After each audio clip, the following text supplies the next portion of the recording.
100 naira eko. Ẹ̀sán bọ́ seko.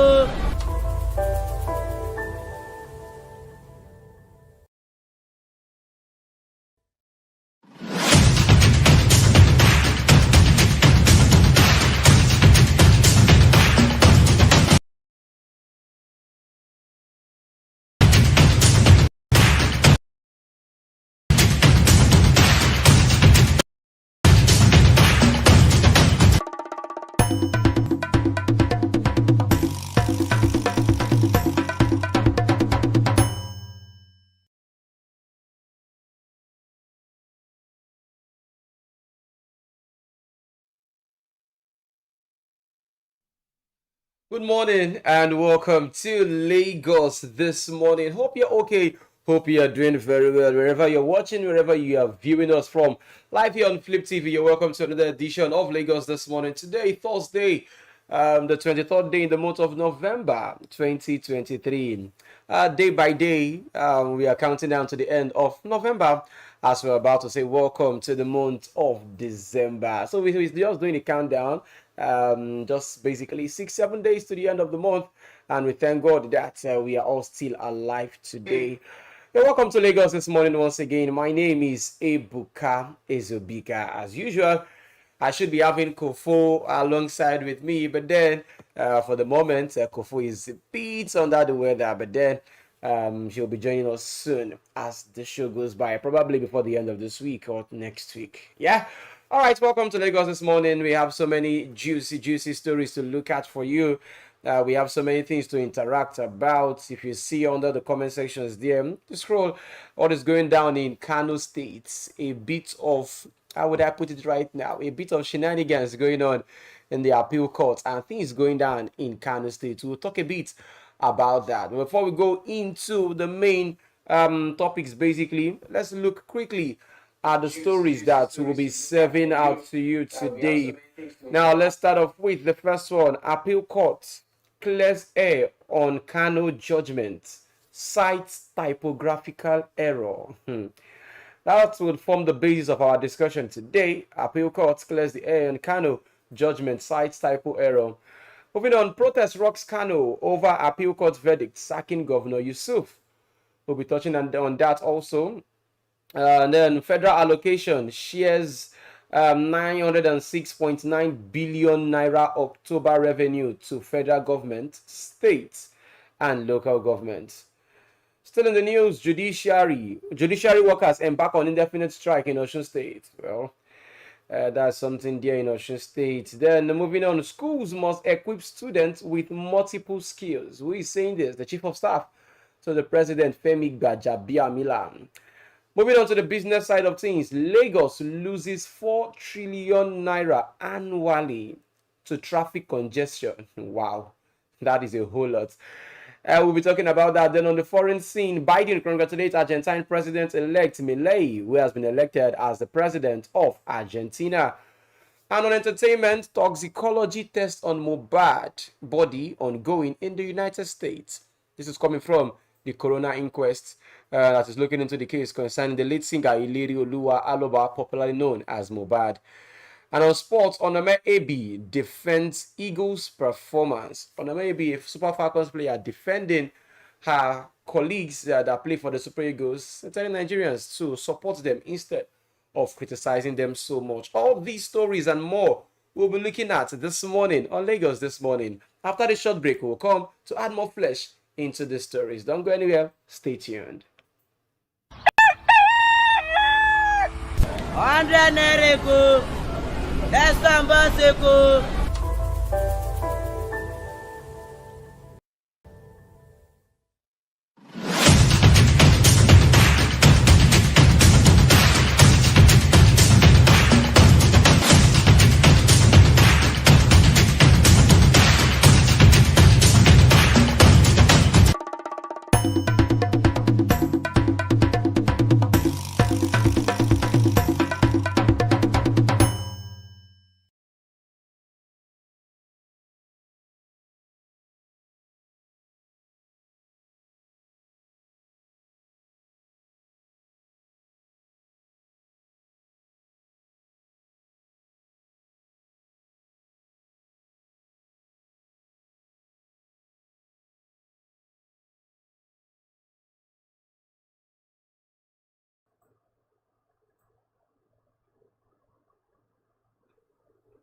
Yo, welcome back. This is still Lagos this morning. My name is Ebuka, and I'm holding it down for Kofo here in the studio. She's supposed to be here alongside me, but then again, I'll be doing this just me, running solo as it is. So, Emma Samuel, yeah, thank you. You say good morning, Ebuka. Good morning to you too, Emma. Hope you're not too busy today. The last time you sent a message, you complained about being too busy. But hopefully you're not very busy today as it is. All right, you don't stress my friend. I don't stress your friend. Basically, your friend is stressing me right now. Okay, thank you very much. Anyways, Emma Samuel. Now let's go into the stories. Now, don't forget, you can also drop your comments concerning any of the topical issues that we'll be talking about as long as the stories are concerned this morning. Any of them that catches your fancy and you want to really talk about it, feel free to let your opinions heard. So we'll be starting off with Kano. That is where we'll be going to right now. Now, the Chief Registrar of the Court of Appeal, Omar Bangari, has cleared the air on these controversies surrounding the judgments delivered by the courts on Kano governorship election disputes. In a reaction, Bangari said that what happened in the judgment body was a typo error that did not in any way invalidate or change the findings and conclusion of the court. The chief registrar assured Nigerians that the error would be rectified once parties in the matter filed formal application to that effect. He cited Order 23, Rule 4 of the Court of Appeal Handbook, which empowered the court to correct any clerical error once detected by the court or any of the parties in the matter. He insisted that contrary to insinuations, the judgment of the court remained valid. There had been an uproar on series of interpretations into the judgment which upheld the judgment of Kano State's governorship election petition tribunal that invalidated the election of Kabir Yusuf of the New Nigerian People's Party (NNPP) as the winner of the March 18 general governorship elections. In the last week, the appellate court sacked 3 governors that INEC declared as winners in March 2023 polls. All 3 governors sacked by the appellate court are in the opposition parties. Now, let us talk about what is going on in Kano State. But before we talk about that, let me just give you another story that is also going on in Kano State. After that, we'll have a video coming up that you will see happenings that happened yesterday in Kano State concerning protests that rocked Kano State yesterday. Now, protests have rocked Kano State following the sacking of Governor Abba Yusuf by an appeal court. This was as police dispersed protesters along the Dan and Gundi area of the state on Wednesday. The fresh protests followed the certified true copy of the judgment which appeared in public domain and seemed contrary to the verdict of the appellate court. Some of the protesters said they were ready to die as they demanded justice. Let us see this video clip of what is ready in Kano. Let me just keep reading, then we'll still go back to that video. Police authorities in Kano had vowed to clamp down on any group protesting in the state following the sacking of the governor. The Independent National Electoral Commission (INEC) had in March 2023 declared Yusuf of the NNPP as the winner of the poll, but the state governorship election petitions tribunal sacked him in September. Months after the development, the Court of Appeal affirmed the decision. It held that Yusuf was not in the NNPP's registrar, making him unqualified to contest the election. The court declared the All Progressives Congress Nasiru Gawuna as the winner of the polls in a move that has caused tension in the northwest state. Last week, the appellate court sacked 3 governors that INEC declared as winners in the March 2023 elections. All the 3 governors sacked are members of opposition parties in the state. In Zamfara State, the appellate court sacked Governor Dauda Lawal of the PDP when it declared the poll inconclusive about 8 months later. The court ordered INEC to conduct a fresh election in 3 local government areas of the state. PDP's Lawal and APC's Bello Matawali are the major contenders in the race. On Sunday, the appellate court sacked PDP's Caleb Muftu of the People's Democratic Party in Jos and ordered INEC to return the certificate of return to the APC's Netawa Goshwe. The court held that the party violated the court order that a valid congress be conducted in 17 local government areas of that state. And now in Kano, same thing is happening, that the oppositions cannot have their say as it is. Now, let's move over to Kano. Let's watch this video concerning the protest that rocked Kano yesterday in the state.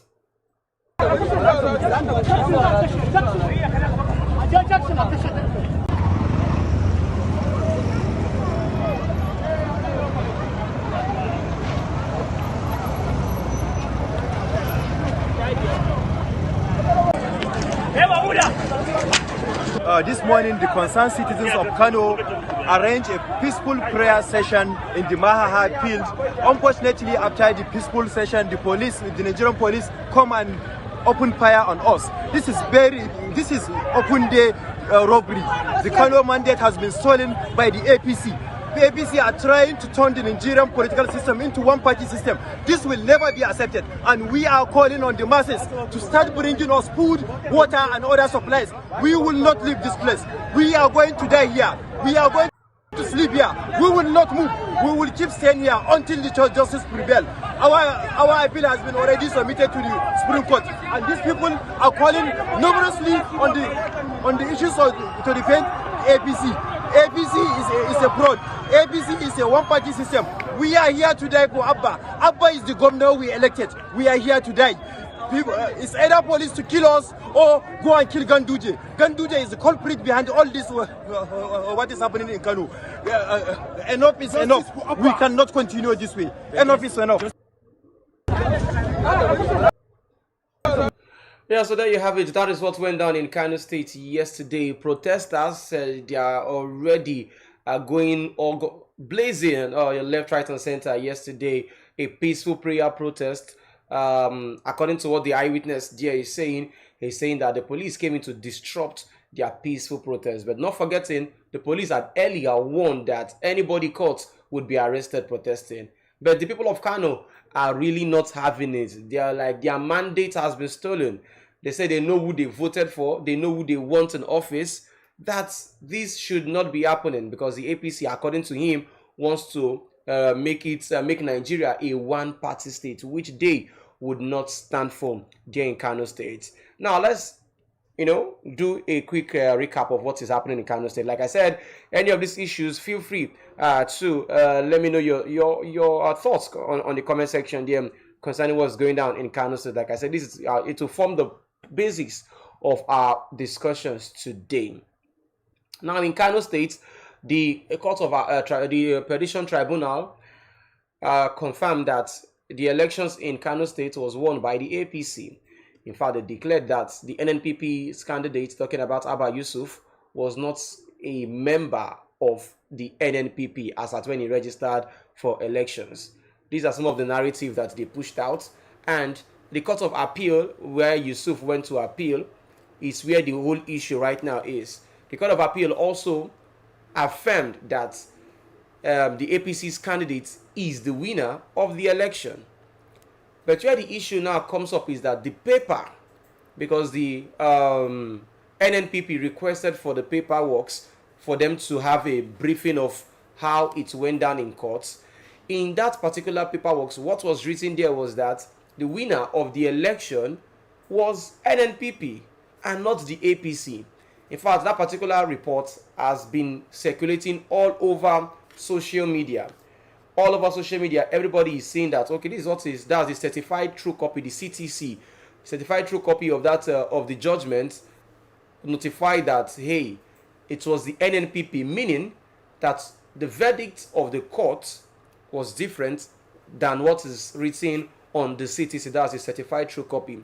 But right now, the court is coming out to tell us that, hey, it was just a typographical error. Yeah, that's what the court is coming out to say. And you ask yourself, typographical error after how many days? This particular judgment was done days ago. Not 3 days, not 4 days, not 5 days ago. It has been done. And since that time, nobody could detect that there was a typographical error in the paper. I think the court should be, in fact, the court should be doing better in this instance. We shouldn't be getting stories. These are issues that are pertinent to people. These are issues that are very germane. And the court is telling us right now that it was a typographical error. At this stage, the appeal court is saying it's a typographical error. These are things that should not, we should not be hearing as it is. We shouldn't be hearing things like this because it's a national slap on the face of the judiciary. That the court is coming out to say, oh, it was a typographical error. That your word in the court still stands. Everything should be uniformed at this stage that we are in. This is the court of appeal, the second highest court in the land. If the second highest court in the land will be bringing out mistakes like this, then we have a problem in the country. Basically, we do have a problem in the country. Like I said, this discussion will form part of our basis in the course of the program this morning. So let's leave that for now. And let's go into other stories. Let's talk about the FAAC. That's talking about federal allocation. This is where money is lying. Now, the Federal Account and Allocation Committee have come out to tell us that they've shared 906.9 billion naira for the October 2023 Federation account revenue to the federal government, states, and local governments. Now, this was contained in a communique issued at the end of the FAAC meeting for November 2023, according to a statement by its Director, Press and Public Relations, Bawa Mokwa, on Wednesday. Now, from the 906.955 billion naira total distributed revenue, the federal government received a total of 323.355 billion. That is the amount the federal government received. Whereas state governments received 307.717 billion naira. And local government councils received 225.209 billion naira. Now, while the gross revenue available from the VAT was 347.343 billion, which is higher than 303.55 billion available in the month of September 2023 by 47.793 billion. This is saying that the total money received by the federal government shared to state governments and local governments for the month of October is way higher than that of September. Not forgetting, the Minister of Finance, Wale Edun, says that the federal government have saved so far 1 trillion naira from subsidy removal in the country. So far, now the full breakdown as it is shared to states, as it is shared to local governments, because each of these bodies have received this money. The federal government have received theirs, the state governments have received theirs, and all local governments have received theirs. So by now, we should be seeing works going on in these different places, from the local level to the state level and also to the federal. We should be seeing works going on around, either be it economically, infrastructure, or whatever. But works should be going on because this money is allocated, has been disbursed as it is. But in Nigeria, we know our case, money approved can be approved, but disbursal can be something different. The money can be approved and not being disbursed. So let us see how it goes. Basically, that is how things operate here in Nigeria. Welcome to Nigeria, ladies and gentlemen. We are in this together. Let's move on now to the judiciary now in Osun State. That is where we are going into right now. Judiciary workers in Osun State have declared an indefinite strike to express their grievances on alleged injustice and persecution they are facing under the leadership of the State Chief Judge, Justice Adekpele Ojo. The workers have since on Monday picketed the State High Court in Osogbo, the state capital, to demand for the reinstatement of their suspended members. They also demanded the payment of some of the allowances they are entitled to. On Wednesday, the third day of the protest, a detachment of policemen drafted to the scene to maintain law and order dispersed the gathering with tear gas canisters. The chairman of the Judiciary Staff Union of Nigeria, JUSUN, in Osun State, Olugbenga Eludire, told the newsmen that some members sustained injuries as a result of the action of the police. He said the union has therefore embarked on an indefinite strike to continue the struggle to drive home their demands. On her part, the Public Relations Officer of Osun State Police Command, the MEC Opalola, said police used the canisters to disperse the crowd and no one was injured. So it is the word of the police against the word of the judicial workers. The chairman of the Osun State House of Assembly Committee, Justice Kami Ajibola, said the allegation brought against the chief judge were being investigated by the House. He said both sides would be given fair hearing in accordance with the law. Shenanigans going on in Osun State basically concerning the judiciary there. I think last week we were talking about the governor of the state, Ademola Adeleke, who wrote a letter to the NJC and also to the CJN for the withdrawal of the current Chief Justice of the state and the replacement, who is the second in command or the highest lawyer in the land, the highest judge in Osun State. But then it came as a backlash. He had to explain that this and this and this were the reasons I removed them. The House of Assembly have wrote a report concerning his actions, some things he has been doing against the will of the people and against the workers in the state. That is why he was being removed. And he brought a representative, somebody that will be the new acting chief judge of the state. But then right now, even the workers, the judicial workers in the state are complaining concerning the same judge that they have been complaining of in the state. They have complained on so many things: withheld salaries, withheld wardrobe allowance spanning up to 3 years, and also suspension of some of their workers and employees that are working under the judiciary workers in Osun State. So officially, to press on their demands, they've embarked on an indefinite strike. The police came there yesterday to spray tear gas, and I ask again, why the use of tear gas canisters? Was the power? We have protests. Everybody has a right to protest. Everybody has a right to protest. So the question is, why were the police using tear gas to disperse the crowd? Was the protest violent? There were no records of the protest being violent. You only use this when it starts becoming violent. But were they violent? The answer is no. Because so far, from everything here, we could not see anything whatsoever saying that, that this protests have turned into something else.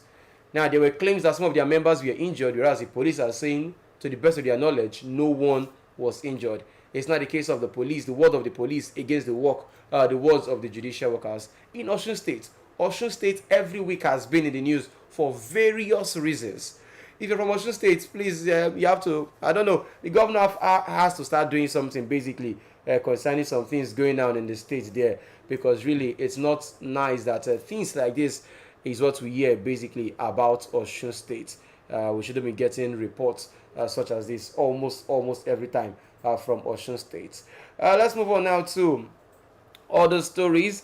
Let's move on to other stories this morning, as it is here on Lagos this morning. Like I said, you can drop your comments under the comment section concerning any of the topical issues that we have looked at today in the course of the show. Any of them that you feel that you want to discuss about, feel free to let me know under the comment section. We'll be going for this last news now, coming from Femi Gbajabiamila, who is the chief of staff to the president. Now he's saying something which I feel I feel it's interesting. He's saying this, and it concerns schools in the country.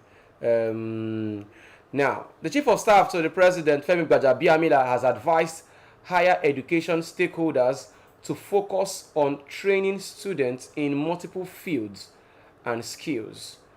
Gbajabiamila, who was the guest lecturer at the 35th Convocation Lecture at Yaba College of Technology, Lagos, spoke on empowering Nigerian youth in the present-day economy. Gbajabiamila, according to the statement made available to newsmen, said most skills that guaranteed employment and a healthy income to previous generations had been made redundant by technological advances. According to him, quality education in the 21st knowledge economy must empower the individual to operate effectively in multiple fields, to ask hard questions and challenge the status quo. The purpose of 21st century education is not merely skills acquisition and specialization, but disruption and reinvention. So many shown in this particular statement made by the chief of staff, Femi Gbajabiamila. Now he's asking a question: how do we achieve this? We do this by reviewing our curricula and teaching methods to situate our practices in context of global labor needs. We require a program of aggressive and sustained investment in education, not only in the physical infrastructure or classrooms and lecture halls, but in technological hardware and software to facilitate information exchange and innovation. Very outspoken Femi Gbajabiamila, former Speaker of the House of Representatives, and also right now is the Chief of Staff to the President. Now he's bringing this to a fact. Now let me buttress the point basically. Now in the times we are living in right now, we have the university education. We have the university education that awards the BSc. We have the technological universities. Examples of Yaba College of Technology, Yaba Tech. We have so many technological universities here in the country. And we also have the College of Education. Now, the College of Education are the schools you go to acquire basic knowledge on how to teach. It's basically like a teacher's training institute. That is the best way to put it. The College of Education is a teacher's training institute. A school basically meant for future teachers that wants to teach. That is the school they go to gain more knowledge, to gain more experiences, and more ways to teach different cadres of students, from the creche to the primary and also to the secondary.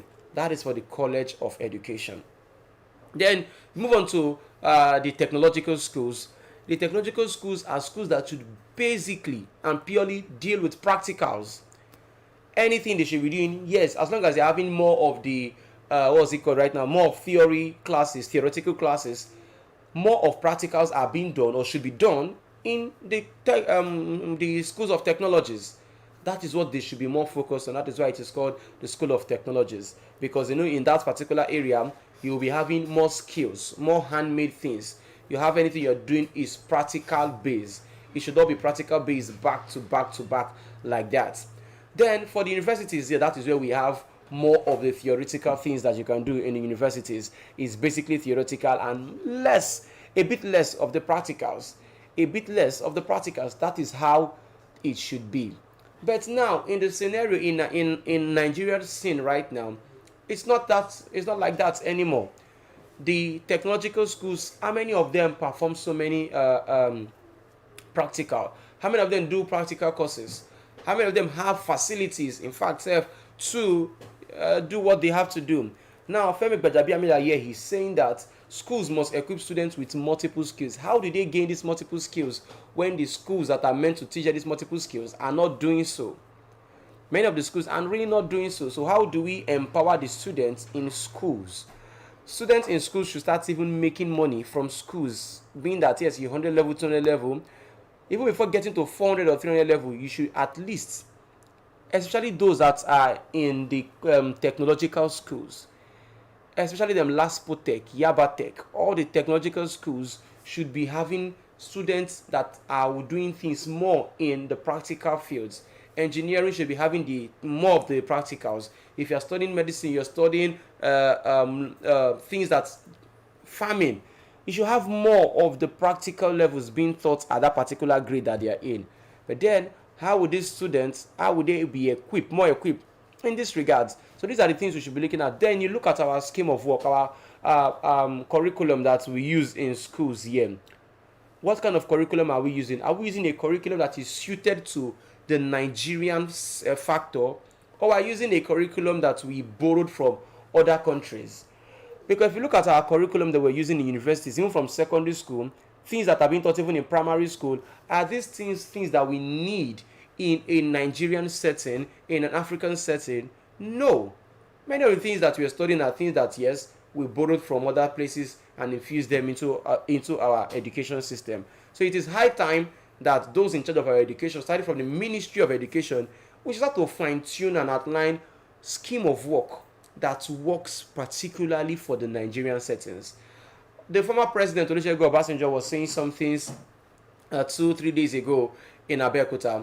He was saying that our form of democracy in Africa is not working for us anymore. In fact, it has never worked for us the way it is. That we should, Africa as a continent, should look for a kind of form of democracy that will work for us, basically. Because what we are using is something that we brought in from the Westerners. And the Western form of government is not working here for us in Africa. We are a peculiar people. We are different from the Westerners. So we should start looking for what would basically work for us here in Nigeria. And I believe that is what we should basically be looking at. So for Femi Gbajabiamila, we have to start from the basics. And what are the basics? The Ministry of Education should start outlining courses, aligning subjects, programs that are more beneficial to students, starting from the primary schools to the secondary schools down to the tertiary level. That is the ways we should get this right. It's basically not rocket science. It's basically foundational. That is how, and that is what it is at the moment. So now, let's leave that. Let's move on to business as it is. Now, talking about business, we are coming to Lagos. Now, a report is out, and according to that report, a recent study conducted by Dana Institute for Research has disclosed that Lagos, which we all know as a commercial hub of Nigeria, is losing a staggering 4 trillion naira annually. Yes, you heard me right. Lagos is losing 4 trillion naira annually, and it is attributed to traffic congestion. In pidgin, go slow, hold up. That is what we know it as. Basically, in Lagos, if you calculate the amount of money people are losing here in Lagos every year, it has been calculated to a staggering 4 trillion naira. And you ask yourself, what are those things Lagosians are doing in traffic? What are those things that are making us lose this kind of money in traffic? Now, the study, which was titled Behavioral Causes of Traffic Congestion in Lagos, funded by the Bank of Industry and African Finance Corporation, underscored the need for immediate action to alleviate the economic and social toll. The report, which was presented on Wednesday in Lagos, according to the Executive Director for Dan Institute of Research, Franca Ovaje, the staggering loss could otherwise be directed towards vital sectors such as education, healthcare, and infrastructure development.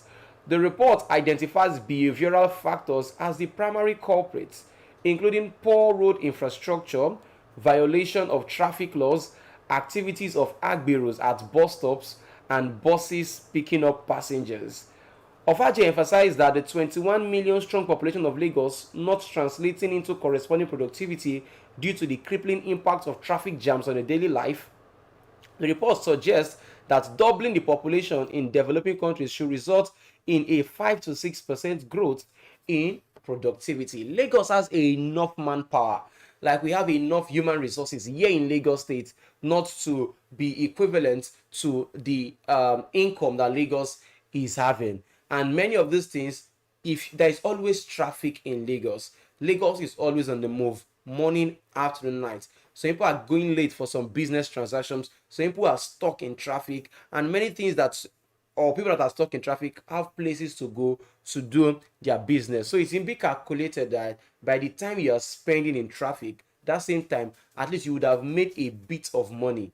So calculating that money per year in Lagos, according to this research, is turned to the sum of 4 trillion naira that Lagos State is losing every year. So if I were the Lagos State government, this money could be used or could be put in better use in Lagos State. Imagine that there is no traffic in Lagos. That means we'll be getting extra 4 trillion naira as it is in Lagos State. So the government should please help us in alleviating the traffic situation in Lagos State, because my brother, Lagos and traffic is something. That is why in Lagos State, the Lagos State government approved time for waking up is 3 a.m.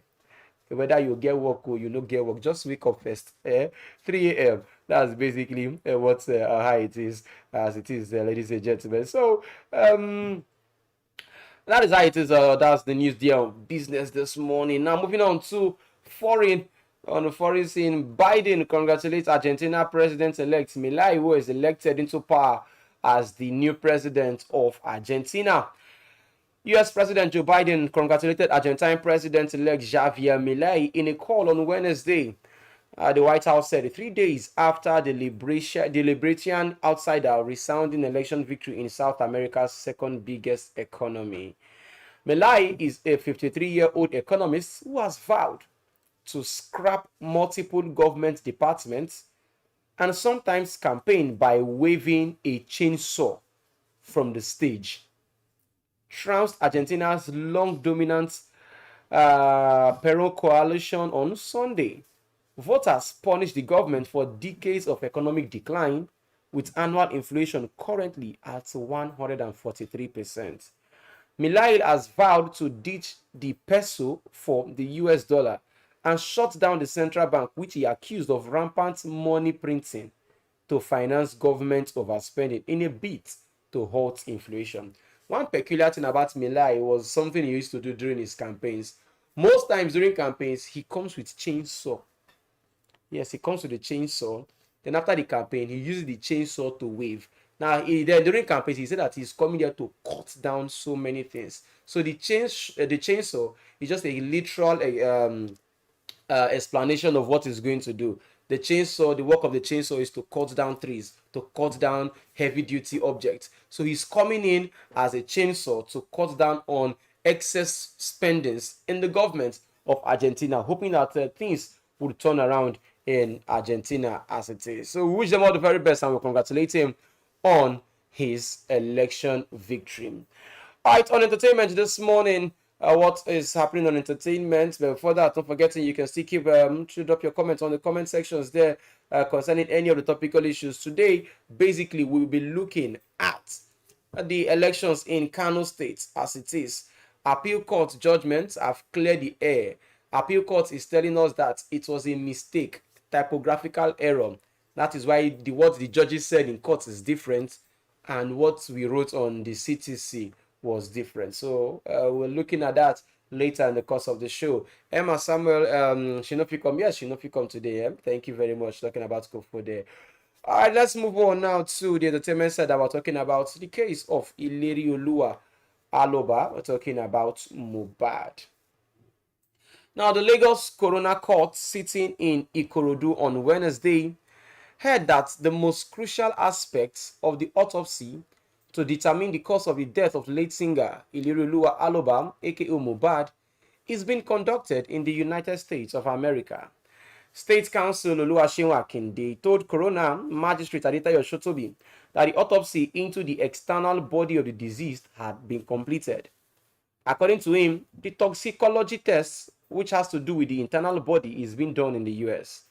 Akinde made this known following insistence of other counsel to the father of the deceased, David Fadimo, that of the TNK Music Worldwide, David Nawola, representatives of the Nigeria Bar Association Ikorodu OSA, Aromolora, and Jennifer Nina.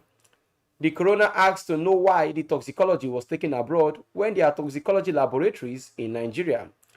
Akinde told the coroner that Lagos State decided to do it in the US because of the nature of various substances alleged to have been injected or taken by the deceased and the need to prevent controversy over the autopsy report when finally presented. He said that it was also because the death of the deceased had become a worldwide issue. He said there was no point in inviting Professor Shoyemi, the pathologist in Lagos, to present an uncompleted report. Okay, so for the case concerning Mohbad, the issues is still there. They've done the external autopsy. Right now, the toxicology has to do with inside because according to them, it has been alleged that he was injected, he has taken some substances. So they have to verify what are these things he has taken inside, the injections that were given to him, what are those things inside the body system. So that is what the toxicology is for. And they were asking that, okay, why was it not done here in Nigeria? Because we have different toxicologists in the country. But they said since it's a worldwide issue, it's no longer a Nigerian case anymore. It's gone everywhere. So they had to take it outside the country just for more clarity concerning this particular issue. So we'll see how this goes. We'll see how it goes. Like I said, I want this case done and dusted before the year ends, so that everybody would have we would have come to a conclusion of, okay, this is that. The case has dragged for quite a while. It has really dragged for quite a while, and we hope that very soon we would see the end of this particular issue. From now, we'll move to sports this morning. Super Falcons player Onome Ebi, following criticisms from fans after the underwhelming performances during the 2026 World Cup qualifiers against Lesotho and Zimbabwe, Niger Rattles captain Onome Ebi has jumped to the defense of the Super Eagles. Despite being tagged as favorites, the three-time African champions in the first game against the Crocodiles, Crocodiles came from behind to steal a point at the Godswill Akpabio Stadium in Uyo last Thursday. It was the same narrative in their second game against Zimbabwe at the HUE Stadium in Rwanda. The draw means the Eagles have just 2 points from a possible 6, and they are third right now in Group C, 2 points behind Rwanda, who surprisingly defeated South Africa on Tuesday. Onamebi has also come to the defense of the Eagles, saying insults that have been thrown to the players is gradually killing the game. Now, according to her, the insults are gradually killing the beautiful game in my country with so much negativity, she wrote on her Instagram page.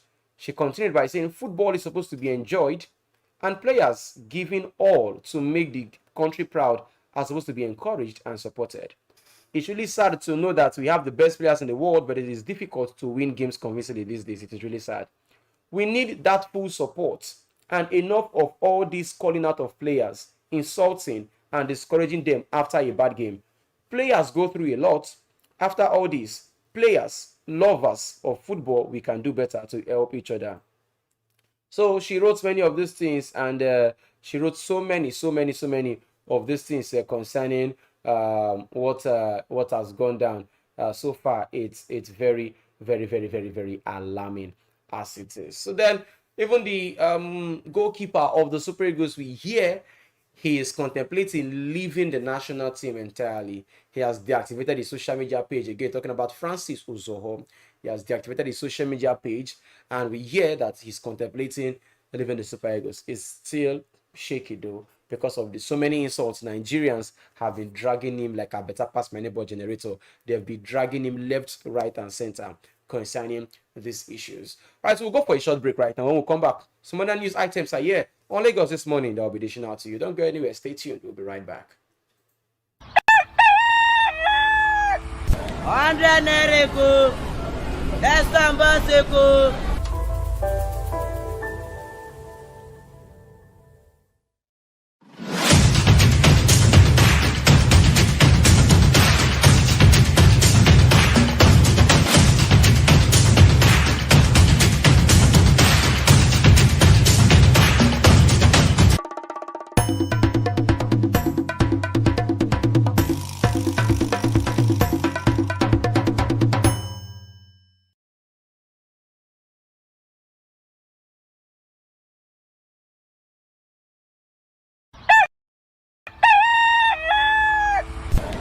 Nereko, Estambaseko.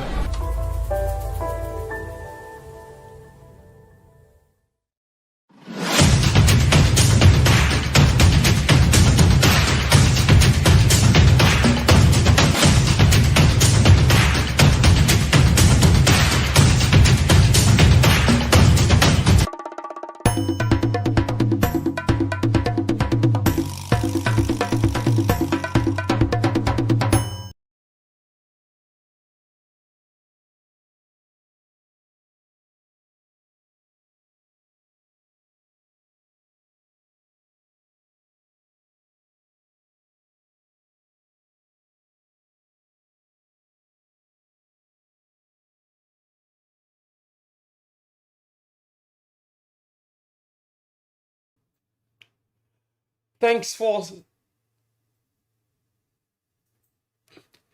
for staying tuned. This is still Lagos this morning on Flip TV. My name is Ebuka Ezobika and I'm CL. Now, more stories coming in this morning. Live here on Flip TV. We'll make sure that we keep you abreast with all informations as it breaks. Now, fresh Naira scarcity rocks Nigeria.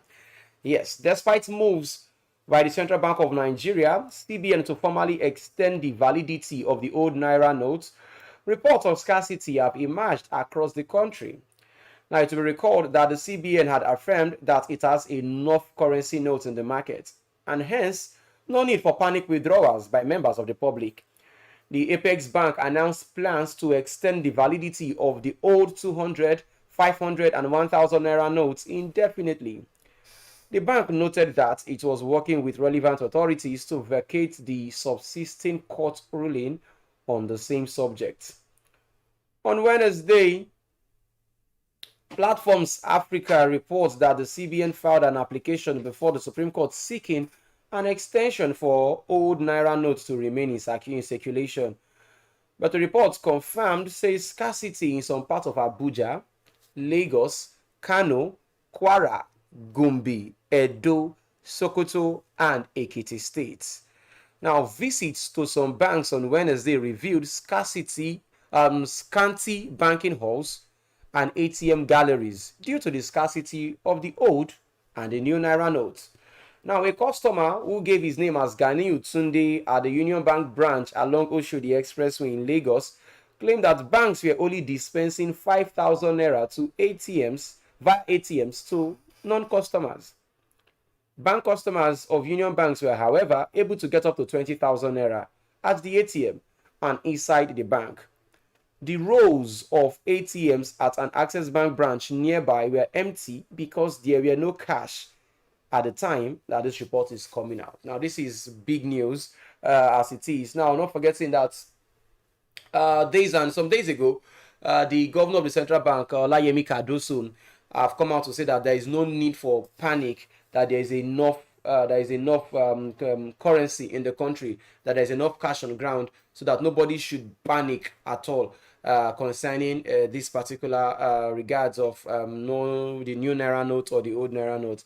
At the point during the time of Godwin Emefiele, it was said that at the end of this year, December 31st, all the old Naira notes will be swept away and the new one will persist from January 1st. But right now, Cardoso, the governor of the central bank, have told everybody that, okay, let's all be calm, that both the old Naira notes and the new Naira notes would continue indefinitely. As it is right now, we are now seeing yearly reports of cash, that there is no cash anywhere. Few amount of cash here and there. Not forgetting, we went through this earlier this year, which made the POS agents start charging exorbitant fees just to withdraw cash. You could not get cash at the bank. You could not get cash via POS because it was really, really something that period. You want to withdraw 5,000 naira, you have to pay a sum of 1,500 to get 5,000 naira. We just hope and I pray that we don't go back to that particular scene anymore. But right now, with reports coming out that there is scarcity of funds, there is scarcity of cash. I don't know, probably if you're watching right now, you've experienced the same. Like I've mentioned some states where this is taking place, places like Sokoto, Kano, Edo State, Gombe State, Kwara State, Abuja, Lagos, and Ekiti. If you are in any of these states and you are experiencing any of these scarcity of Naira notes in banks, you can as well let me know on the comment section. Let me know the state you are in currently. If you're in Lagos State, let me know that yes, in Lagos State, you are also experiencing the same thing. If you are in Abuja, if you are in Edo, you are in Niger States, you are in Ibadan, you are in Ogun State, anywhere you are in right now, and you're experiencing the same thing concerning scarcity of the Naira notes. If you are experiencing it, let me know that yes, it is happening in where you are, because the governor of the central bank has promised us that we are not going to experience anything like this. And if we are hearing this right about now, it's just not making anybody happy. Not forgetting, we are going into the festive periods that many people will be needing cash for so many things. Yes, for transportation, for purchasing of goods and services. People would need cash. Yes, these days transfers have become a thing. At least that is one lesson we learned from the Emefiele era. He made everybody go into the online banking. Yes, we adapted to the online banking, but then we would need more concerning this particular issue, concerning the cash as it is, basically. So we'll keep monitoring the situations, and we'll keep you abreast with any information that we have here on Lagos this morning, right here on Flip TV as it is. Now, we talked about what is happening in Kano State. Talked about the election, the courts issue. Like I mentioned to you, that is going to be our talking points basically on the show. I would like the video to come up again so that we'll see the video of what happened in Kano State concerning that issue, concerning the peaceful protest that happened in Kano State. But then the police came with tear gas to disperse protesters there in Kano State. Let's watch this video once again. We'll be right back.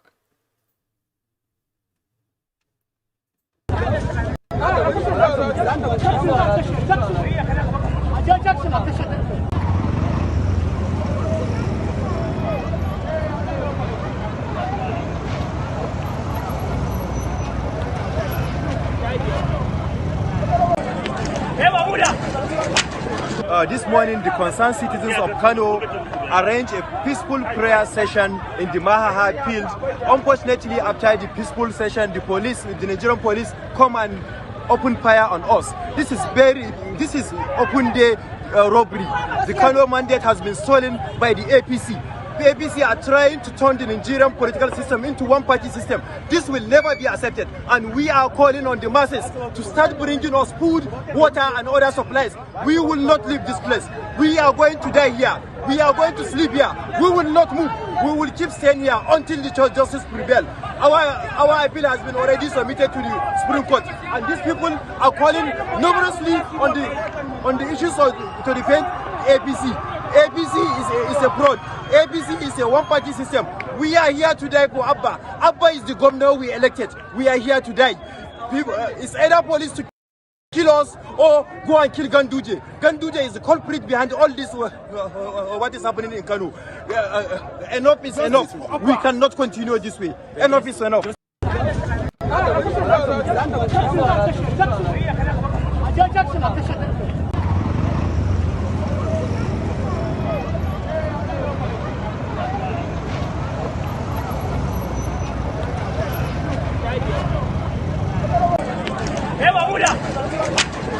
This morning, the concerned citizens of Kano arranged a peaceful prayer session in the Mahaha field.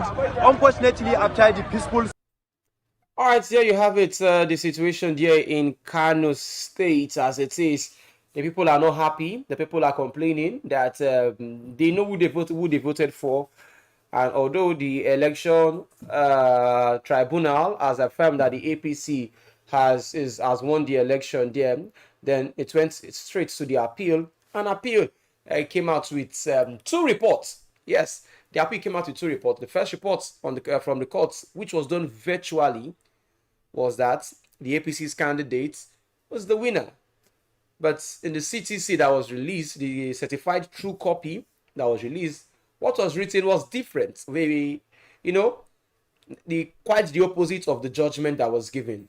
Now the court is coming out to Shalaye to explain to us. And how would they tell us? Because they will explain, and I don't know the evidence they will want to use to back this up. The evidence is that, yes, we've made a pronouncement, but what is written in the certified true copy is different. The APC in Kano State is saying they have not received the true copy yet. They have not, but they will request for it so that they can have it. But the NNPP say what they have is what is there. And even the court has confirmed that, yes, it's a typographical error. The second biggest court in the country, the Court of Appeal, saying that a typographical error happened. That, so some things here. Remember, I mentioned something that was on Tuesday when we were here, talking about a court in Lagos State that the judge of the court is telling people to stop bringing juju to the court. Yeah, he said people should stop bringing juju into his courtroom. There are some decisions these days that you don't know if you say it's either diabolic or just normal human error, because you still don't understand this kind of issues that we have, that we hear that the court is saying something else and something else is happening there. But then we'll see how it goes, ladies and gentlemen. I would have loved to hear from you this morning, but I have to go at this point in time. Yes, at this point in time. Thank you for your time this morning. Those of you that have been there watching, thank you so much for staying tuned. Tomorrow, we'll meet again. Same time, same station. It's Flip TV on Lagos this morning. My name still remains Ebuka Ezobika. We'll meet again tomorrow. God's willing, Kofo would be here also. Until then, make sure you have the best of the day. Bye for now. Andre Nereko, Estambaseco.